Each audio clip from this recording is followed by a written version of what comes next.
Hello everyone, welcome back to my channel, Nick Rano Real Estate.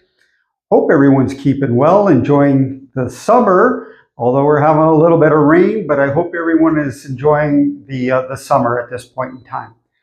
Okay, on a daily basis, I speak to a lot of buyers and sellers on an ongoing basis. And, here's what I hear from most people that I speak to on an ongoing basis. I there is a misunderstanding, in my opinion, there is a misunderstanding for most people that what's going on in the marketplace. This is what I think, anyways, from what I'm speaking to them. I believe there is a misunderstanding about what's going on in the marketplace.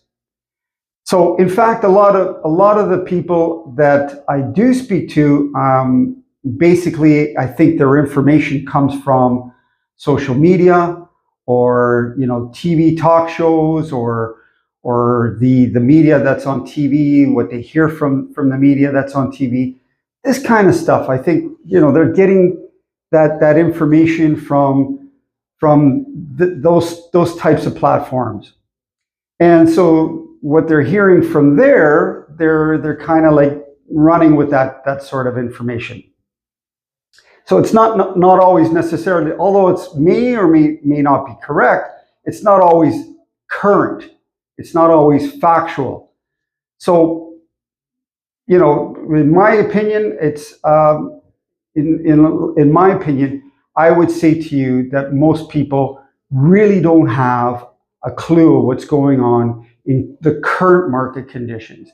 They really don't have a grasp of what's going on because the market consistently is changing. I mean, they probably might see, the last one that sold down on their street, so they say, "Oh, my house is worth that," or "My house is worth more. I've got a lot of work done to it." But the market consistently is changing, sometimes on a daily, on a weekly, and a monthly basis. And so most people just don't have an understanding of what current market conditions are like. And then also, I believe, this is my belief, is that a large percentage of agents are giving poor or bad advice when it comes to listing their homes. So let me explain why I said that, okay? The numbers speak for themselves. When you're listing your home, it's critically important to understand what the numbers look like currently, not say months ago or a year ago, like current, because the market consistently is changing. So understanding your numbers is extremely important. I'm constantly looking at numbers on a daily basis, constantly looking at numbers just to help me keep up, in fact, okay? So let's look at last month's sales numbers and try to decipher what took place last month. So average price for last month was $1,165,691, say, versus April, which was $1,156,167. So that was just a slight increase of about 0.82%. Slight increase, not a lot, but it was an increase.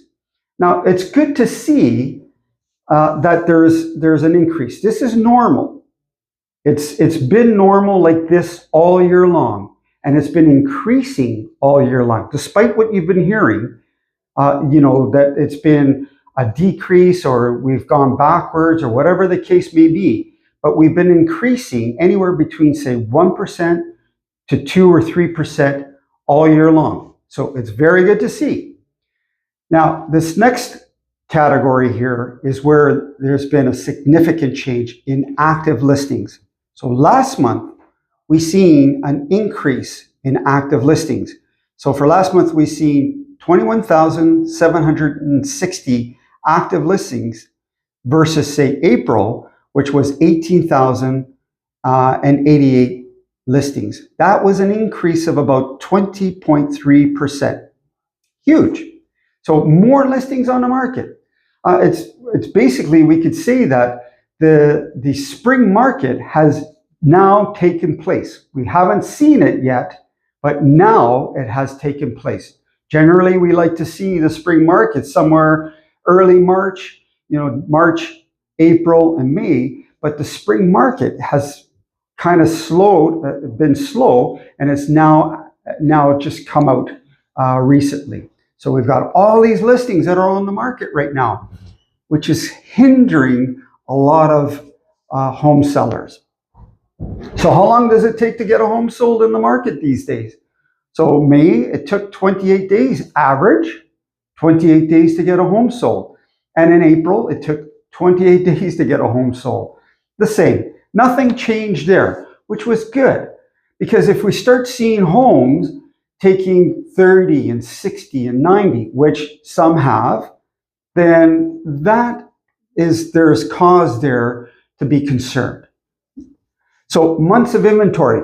Now, because the fact that we've got more listings on the market, then obviously the months of inventory for May went up. So the months of inventory is 3.10 months worth of inventory versus, say, April, which was 2.54 months of inventory. And that's an increase of just over half a month, 0.56 months worth of inventory. So you can see right there, anything that's 3 months is balanced. Anything that starts creeping up towards 4 months, 5 months, now starts to become a buyer's market. So keep that in mind. When we get closer towards 4 months and 5 months worth of inventory, that's how we gauge. Then you can start seeing that becomes more of a buyer's market. Right now, we're still in a seller's market, but it's balanced. It's balanced. It favors both seller, but it also favors the buyer as well. Very balanced. And in sales. So last month in sales, we seen 7,013 sales for the month of May. And in April, we seen 7,114 sales. So a slight decrease of just under 1%, 0.99%. Small, but insignificant. First time, I would say, that we've seen a slight dip in sales. Nothing to be too concerned about, but again, thinking over 7,000 sales in the month of May, very good in a balanced market. Try to understand that in a balanced market where we've got more listings in the marketplace now, 7,000 sales. Extremely great, okay? So when you look at these numbers, you have to put it all together and you have to say to yourself, okay, when I go to market with my listing, what should I be doing? Should I be overpricing my listing, see what happens? We can always adjust. Or should I be pricing my home where it actually may sell, where I might get more offers, where I might get a good offer, where it will sell quickly in that 28 days or quicker? What should I be doing?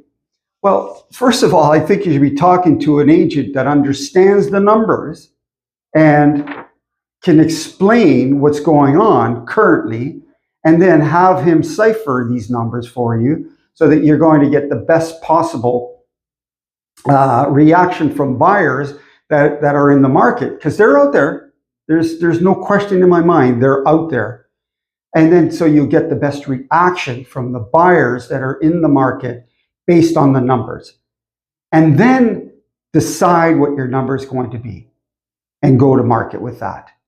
If you start overpricing, you're going to get the looky-loos walking in, walking out, and they just walk away and there's no offers. And of course, we've seen that. And in fact, I think the average right now is probably somewhere in the neighborhood of around 65% that homes are not selling. So you have to keep that in mind. You have to understand those numbers. 65% is significant. Homes that don't sell. All right? So understand those numbers. All right? And a good experienced agent will explain that to you. If he doesn't, then don't work with him. Simple as that. Just don't work with him. Work with an agent who understands the numbers. All right, so I want to give you my final thoughts here. And, I always like to do that because, it's just what I enjoy doing. Okay, let's just say that. All right, so Bank of Canada has lowered their interest rate by a 1/4 percentage point. This has not had any real significant change in sales or in pricing at this point in time. There is talk about the Bank of Canada, lowering interest rates again several times this year. Look, I have no idea, all right, when or where or when they'll do this again. The point of this is simply this, is that if and when they choose to do that again, the chances are that buyers will probably start coming back to the market again. And if they do that, then it's probably going to cause buyers will start to qualify for sure. They'll be able to come back to market for sure. And it will start to qualify more buyers coming back to market, which is great. That's what we want.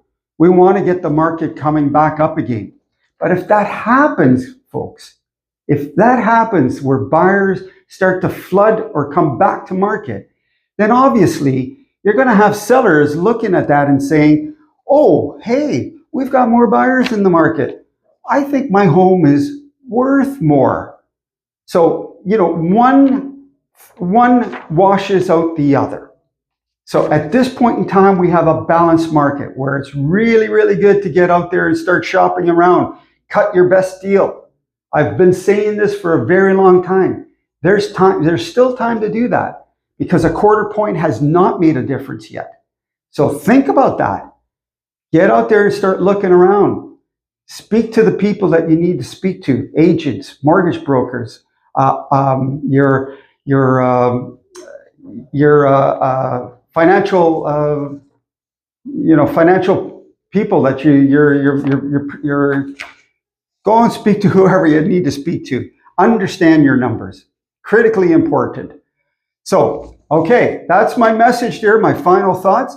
I hope you've enjoyed this video. Please like, share, and subscribe, and leave your comments. Really enjoy when you leave your comments. Thank you so much. Appreciate all your efforts here. Thank you again. Take care. Bye for now.